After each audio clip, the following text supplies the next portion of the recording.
Welcome back to Good Morning America Health. I'm Tanya Rivero.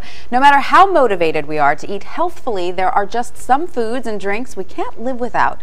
Fortunately, how you eat those foods or what you eat them with can offset some of the unwanted side effects. And here to tell us more is our resident food coach and registered dietitian, Cynthia Sass. Hello. Hi, Cynthia. Great to see you. You too, thanks. So I love the fact that we can sort of have our cake and eat it too, in some respects, right? Absolutely, because let's face it, if you love coffee like I do, you're not going to give it up. And I love it like you do. Yes. So this is my favorite one.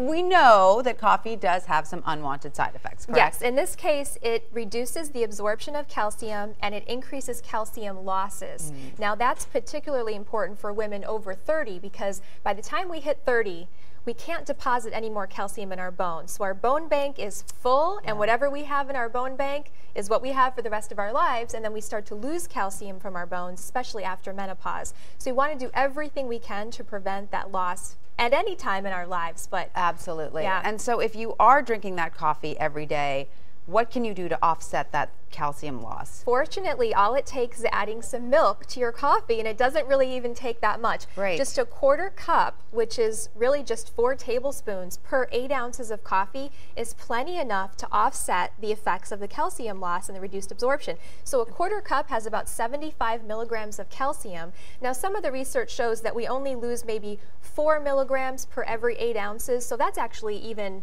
plenty more than we really need. Right. People get into trouble when they have a pot of coffee a day, or instead of having a little mug like this, they have a giant mug, which I have to admit I tend to do. As do I, as do I. But I have to ask you though, there's a little bit of a trend, and I've fallen into this trap, or maybe it's not a trap, you'll tell me, of using soy milk instead of regular milk. Yes, and I actually use soy milk. I love soy milk myself. I like the flavor, especially in coffee. The thing you want to do is look for calcium fortified soy milk, which is very easy to find, and then make sure you shake it very well, because some of that calcium can settle to the bottom, and by shaking it just before you put it into your coffee, you make sure you capture that calcium and get it into your mug. But don't assume soy milk has calcium. You have to look for the calcium fortified soy milk. Most of them do, but just go ahead and look for it. You want to look for something about 25 to 30% of the daily value per cup. Right. All right, so let's move on to high-fat dairy products.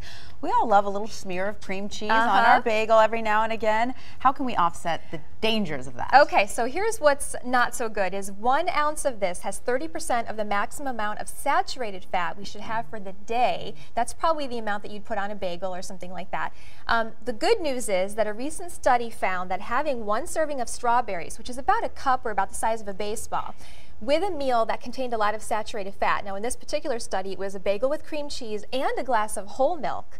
Okay, what that did was that the strawberries offset the oxidation of the LDL cholesterol, or the bad cholesterol, in the body in the hours after the meal. Now, if you think of oxidation, if you had an apple and you sliced it and it turned brown, that's oxidation. And when that happens to the bad cholesterol in our arteries, it creates a domino effect that leads to hardening of the arteries and increased risk of heart disease. So the strawberries offset that. Great. They also opened up blood flow to improve circulation, and they reduced inflammation. Wow. So if you're going to have, whether it be whole milk, cream cheese, or even ice cream, have a serving of strawberries with it, and you can balance some of those side effects out. And that's roughly a serving, correct? Yep, think of a baseball. Yeah.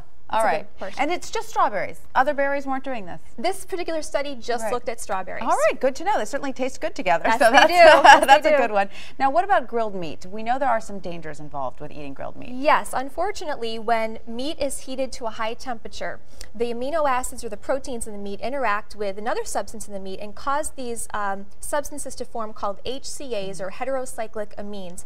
They're known cancer-causing substances. And what they do is they kind of attack the DNA in our cells. So if you love your grilled meat and you don't want to give that up, one thing that you can do is eat cruciferous vegetables with your meat, and that includes Brussels sprouts, bok choy, broccoli, cauliflower, kale, cabbage. Now, what this does is it actually reverses some of that DNA damage, and one study found that when men were given 2.5 cups of Brussels sprouts every day for 3 weeks, they had significantly less DNA damage in their body. Really? And Brussels sprouts in particular have natural substances that tend to deactivate some of the cancer-causing stuff in the body and also help it clear the body quicker. Wow, so if you're a big meat eater, maybe it's a cup of Brussels sprouts a day that it's going to keep the doctor away. It could be coleslaw. It could be any of those vegetables, sauteed broccoli, even, any of those, spinach. And this is about a serving, correct?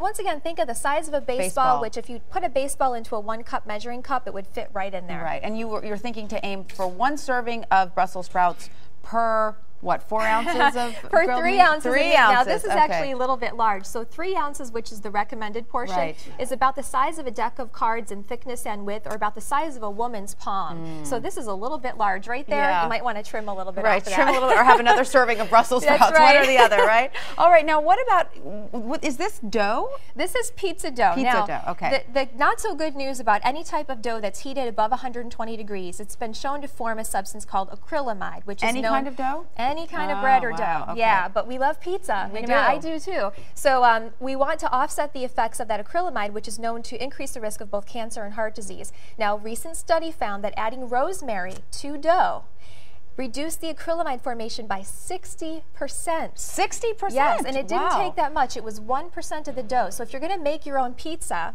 buy some dough like this, preferably whole wheat. Yes, right. Then you want to maybe pinch off or chop up some rosemary, put that in the dough. We'll add tons of flavor. So you work it into the dough before you stick it in the pizza oven? Absolutely. It'll be a nice Italian flavor and aroma to your pizza. Do you know any restaurants that do this, or this is something you have to do at your... I don't, but if we start asking for it, maybe they'll do it. They'll start. It sounds delicious. Is it as delicious as it sounds? I love rosemary. Oh my gosh, yeah, it's a fantastic herb. And we know herbs in general do good things for us, Very high in antioxidants. In fact, some of them are more potent than fruits and vegetables in antioxidant capacity. Fantastic. This all sounds delicious, by the way. All right, Cynthia, thank you so much for all of that. And for the latest health news, be sure to visit the health page at abcnews.com.